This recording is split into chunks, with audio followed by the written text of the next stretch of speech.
புதுசா ஒரு செக்மெண்ட் ஆரம்பிச்சிருக்கோம்லே. அதாவது இந்த செக்மெண்ட்ல பாத்தீங்கன்னா, நாங்க வந்து முன்னாடி எப்படி 20 to 30 மினிட்ஸ்ல வந்துலாம் வீடியோ போட்டுட்டு இருந்தோம். நிறைய இன்ஃபர்மேஷனை கலெக்ட் பண்ணி ஒரு வீடியோ போட்டுட்டு இருந்தோம். ஆனா, இப்போ ஒரு புது செக்மெண்ட், அந்த செக்மெண்ட் அப்படியே போயிட்டு இருக்கும்.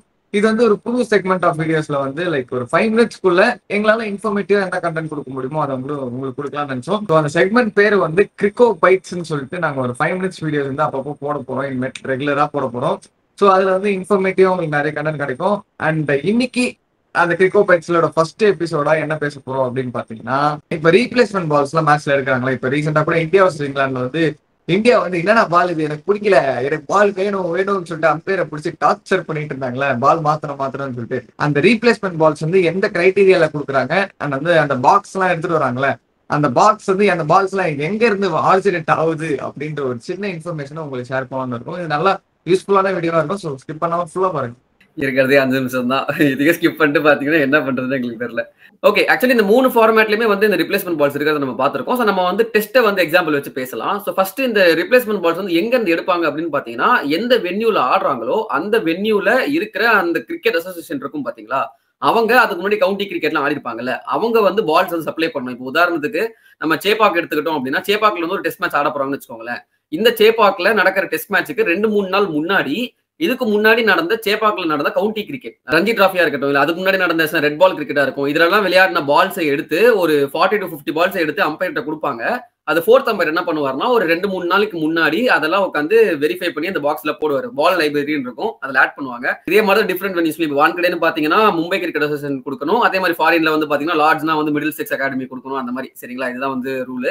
சோ வந்து அந்த பால் லைப்ரரிக்குள்ள பால் வந்து எப்படி போடுறாங்க அப்படின்னு பாத்தீங்கன்னா, இந்த கொடுக்குற பால்ஸ் ஃபோர்த் அம்பையர் என்ன பண்ணுவாங்கன்னா பால் கார்ஜ் அப்படின்ட்டு இருக்கும். நீங்க வந்து பாத்திருப்பீங்க, லைக் அந்த ஒரு ஹோல் மாதிரி இருக்கும், அதுல வந்து பால் உள்ள போடுவாங்கல்ல. பேட்டுக்கு ஒன்று பாத்திருப்பீங்க ஐபிஎல், அதே மாதிரி பாலுக்கும் இருக்கு.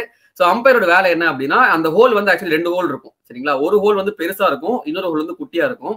சோ அம்பையரோட வேலை என்னன்னா, அந்த பாலை வந்து ஃபர்ஸ்ட் ஹோல்குள்ள போடணும். அந்த ஃபர்ஸ்ட் ஹோல்குள்ள பால் வந்து போயிட்டு செகண்ட் ஹோல்குள்ள வந்து பால் போகக்கூடாது. அதான் வந்து ரூல். ஒருவேளை பால் போகணும், சின்ன ஹோல்குள்ள பால் போகக்கூடாது. போகக்கூடாது. அதான் ரொம்ப சின்னதாவும் இருக்கக்கூடாது, பெருசாவும் இருக்கக்கூடாது. அதான் கரெக்ட். அந்த ஒரு சைஸ் வந்து ஐசிசி கொடுத்திருக்காங்க, அந்த சைஸ்ல தான் இருக்கணும். ஒருவேளை அந்த ஃபர்ஸ்ட் ஹோல்குள்ளயும் பால் போல, செகண்ட் ஹோல்குள்ளயும் பால் போல அப்படின்னா பால் ரொம்ப பெருசா இருக்கு அப்படின்னு சொல்லிட்டு அந்த பால் வந்து ரிஜெக்ட் பண்ணிடுவாங்க.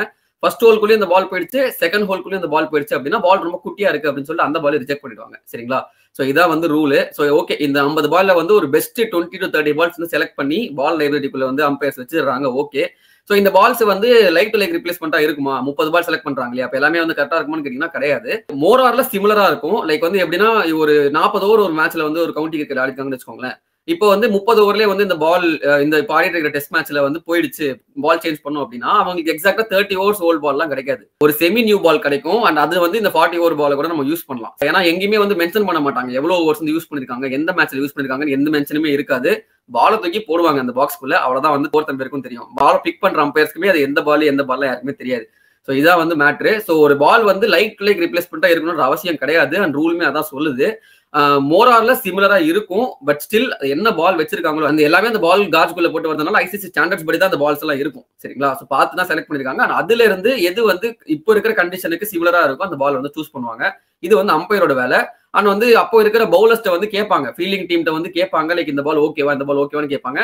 They have the right to select, but they don't have the right to select which ball from the box. Umpire கொடுக்குற அந்த 3-4 பால் தான் செலக்ட் பண்ண முடியும். எனக்கு அந்த பால் பிடிச்சிருக்கு எடுக்கலாம்னு வந்து சொன்னாங்கன்னா அது ஆக்சுவலி அந்த மாதிரி எடுக்க மாட்டாங்க. சரிங்களா, இது வந்து ஒரு அம்பையரே வந்து அந்த பால் சிமிலரா ஒரு பால் கொடுப்பாரு, அதுக்கேற்ற மாதிரி செலக்ட் பண்ணிப்பாங்க. சரி, ஓகே, இது 2 விஷயம் பார்த்தாச்சு. இவ்வளவு மட்டும் தானே அப்படின்னு கேட்டீங்கன்னா கிடையாது. இன்னும் 2 வகையிலுமே வந்து பால்ஸ் வந்து செலக்ட் பண்ணுவாங்க. இப்போ ஒருவேளை நம்ம வந்து விளையாடிட்டு இருக்கிற கவுண்டி மேட்ச்ல வந்து அதிகமா பால்ஸ் இல்ல அவங்க கொடுக்குற பால்ஸ் வந்து நிறைய அந்த காஜ்குள்ள போல அப்படின்னு நினைச்சாங்க, ஃபோர்த் அம்பையர் வந்து நினைச்சாங்க அப்படின்னா மேட்சுக்கு முன்னாடியே அவங்க வந்து நெட் செஷன்ல இருந்துமே வந்து பால்ஸ் வந்து கலெக்ட் பண்ணிக்க முடியும். லைக் இப்போ உதாரணத்துக்கு சில கவுண்டி ஹில்ஸ் எல்லாம் பாத்தீங்கன்னா இந்த ஜிம்பாப்வே, யுகாண்டா இந்த மாதிரி இடம் எல்லாம் பாத்தீங்கன்னா நம்ம ஒயிட் பால் ஆடும் போது அங்க வந்து இவ்வளவு மேட்சஸ் ஆட மாட்டாங்க. நம்ம லார்ட்ஸ்ல ஆடுற மாதிரியோ இல்ல சேப்பாக்ல ஆடுற மாதிரியோ அங்கெல்லாம் வந்து பால்ஸ் கம்மியா தான் இருக்கும். அப்படி இருக்கும்போது அங்க ஆல்ரெடி ஆடின மேட்சஸே கம்மின்றதுனால அங்க நெட்ஸ்ல யூஸ் பண்ணிருப்பாங்க தெரியுமா பால்ஸ். அந்த பால்ஸையும் வந்து இதே ப்ராசஸை வந்து அண்டர்கோ பண்ணி ஃபோர்த் அம்பையர் செலக்ட் பண்ணுவாங்க. அண்ட் இது மட்டும் இல்லாம இந்த சீரீஸ்லயே இப்போ ஆன்கோயிங் சீரிஸ் ஒன்று போயிட்டு இருக்கு பாத்தீங்களா, அந்த சீரீஸ்லயே ஒரு இன்னிங்ஸ் வந்து சீக்கிரம் முடிஞ்சிருச்சு அப்படின்னா அந்த பால் வந்து சேவ் பண்ணிப்பாங்க. கரெக்டா, அந்த பாலையுமே வந்து திரும்ப வந்து யூஸ் பண்ண முடியும். உதாரணத்துக்கு ஒரு இன்னிங்ஸ்ல 45 ஓவர்ஸ் தான் விளையாடி இருக்காங்க, இன்னிங்ஸ் வந்து முடிஞ்சிருது அப்படின்னா அந்த 45 ஓவர்ஸ் விளையாடின பாலை வந்து எடுத்து வச்சிருப்பாங்க. அந்த பாலை திரும்ப வந்து ரிப்ளேஸ்மெண்ட் பால் லைப்ரரிக்குள்ள போகும். ஆனா என்ன மேட்டர்னா அது என்ன பால்ன்றது யாருக்குமே தெரியாது, நான் முன்னாடி சொன்ன மாதிரி தான். ஸோ வந்து எல்லா பாலுமே வந்து ஃப்ரெஷ்ஷா இருக்கும். அண்ட் அது மட்டும் இல்லாம நியூ பால்ஸுமே வந்து இதே ப்ராசஸ் தான். அதே மாதிரி பால் காஜுக்குள்ள போயிட்டு நியூ பாலுமே சம்டைம்ஸ் அவுட் ஆஃப் ஷேப்பாலாம் இருந்திருக்கலாம், கம்ப்ளைண்ட் பண்ணிருக்காங்க. போன மேட்ச்ல நடந்துச்சுங்க, 10 ஓவர் விளையாடிட்டே வந்து அவுட் ஆஃப் ஷேப் ஆயிடுச்சு, பாலை மாத்தணும்னு சொல்லி மாத்தினதுக்கு அப்புறம் தான் போயிடுச்சு இந்தியாவுக்கு வந்து ஒரு 7.5 முடிஞ்சது. அந்த மாதிரி எல்லாத்தையுமே செக் பண்ணுவாங்க. இதான் வந்து பால்ஸோட கதை. ஸோ பாலை வந்து ஃபர்ஸ்ட் எப்போ மாத்தலாம், ஐசிசி என்ன சொல்லுது அப்படின்னு பாத்தீங்கன்னா, பால் வந்து சாஃப்ட் ஆயிடுச்சுன்னா பாலை மாத்தலாமான்னு கேட்டீங்கன்னா கிடையாது. அதே மாதிரி வந்து ஃபீல்டிங் டீம் வந்து கம்ப்ளைண்ட் பண்ணா உடனே நம்ம பேர் வந்து பாலை மாத்தலாமான்னு கேட்டீங்கன்னா அதுவும் கிடையாது. சரிங்களா, 3 விஷயம் தான் வந்து பால் சேஞ்சுக்கு இருக்கு. ஃபர்ஸ்ட் வந்து பாத்தீங்கன்னா பால் வந்து டேமேஜ் ஆயிருச்சு, சீம் வந்து டேமேஜ் ஆயிருச்சு அப்படின்னா, சீம் வந்து டேமேஜ்னா வந்து லைட்டா த்ரெட் விட்டு போறதுலாம் இல்ல, த்ரெட் வந்து ஃபுல்லா விட்டு போயிருக்கணும். அப்படி இல்லைன்னா வந்து பால்ல வந்து எங்க விசிபிளா சில டேமேஜஸ்லாம் இருக்கும்ல, அந்த மாதிரிலாம் இருந்தா பாலை வந்து சேஞ்ச் பண்ணலாம். அப்படி ரெண்டாவது விஷயம் என்ன அப்படின்னு பாத்தீங்கன்னா வெட்னஸ். நம்ம ஐபிஎல்ல பாக்குறோம்ல, லைக் இந்த டியூ எல்லாம் இருக்கு, பயங்கரமா வந்து பால் தண்ணியில போக போக பால் வந்து ஒரு மாதிரி ஹார்ட் ஆயிடும், பால் சொதன்னு ஆயிடும், பாலோட வெயிட்டுமே கொஞ்சம் ஹெவி ஆயிடும். அப்படி இருக்கிறப்ப அந்த பால் போடுறதும் கஷ்டம், அடிக்கிறதுக்குமே வந்து ஓரளவு ஈஸியா இருக்கும் அப்படின்றதுனால அதுவுமே வந்து அலோவ் பண்ண மாட்டாங்க. தேர்ட் கிரைட்டீரியா வந்து அவுட் ஆஃப் ஷேப். சரிங்களா, அவுட் ஆஃப் ஷேப்ன்றது இங்க பால் வந்து ஓவலா மாறுது, லைக் அது ஒரு கம்ப்ளைண்ட் பண்ணாங்க, பால் வந்து பாத்தீங்கன்னா இப்படி இருக்கும் ஓவலா, ஆனா அந்த பால் வச்சு கண்டினியூ பண்ணுவாங்க. எப்படா நிறைய பேர் ட்விட்டர்ல கேட்டிருந்தீங்க, அது ஒண்ணும் இல்லைங்க, அங்க வந்து ஷேப் எல்லாம் வந்து மென்ஷனே பண்ணல ஐசிசி. பால் ரவுண்டா தான் இருக்கணும்ன்ற எந்த அப்ளிகேஷனுமே இல்ல. ஒரே ஒரு கிரைட்டீரியா, அந்த காஜுக்குள்ள அந்த பால் போகணும். நான் ஃபர்ஸ்ட் சொன்ன மாதிரி தான், ஃபர்ஸ்ட் காஜ் அந்த பெரிய ஓட்டக்குள்ள பால் போகணும், அந்த சின்ன ஓட்டக்குள்ள பால் போக கூடாது. இதுதான் வந்து கிரைட்டீரியா. இதுல வந்து ஒரு வேலை மாறிச்சு அப்படின்னா அம்பையர் வந்து அப்போ அந்த பாலை வந்து சேஞ்ச் பண்ணுவாங்க.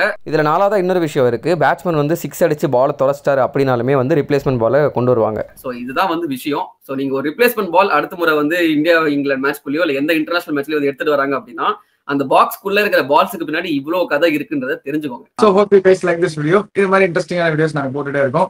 So subscribe பண்ணிடுங்க.